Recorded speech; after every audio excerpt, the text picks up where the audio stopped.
Okay, so if Roblox is not working for you, you are unable to enter any game because you right click the program and doesn't work.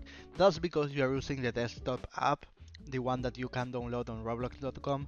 Well, the first step you have to do is to go to the Microsoft Store here, and once this open, you have to find Roblox and you have to check it out this version because the Microsoft Store versions allow you to play smoother and without any problem. So you install it, and the next step you have to do is to go to the Windows key, find settings, and then you have to go to applications.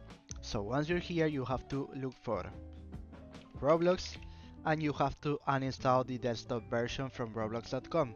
So this is the way that you can fix any problem on Roblox, and if you are having problems with the Microsoft Store version, you can delete the Microsoft Store version and try the roblox.com version. So if this video helped you, please subscribe, comment, share, like, press the bell and the subscription button, and see you in the next easy way video. Goodbye.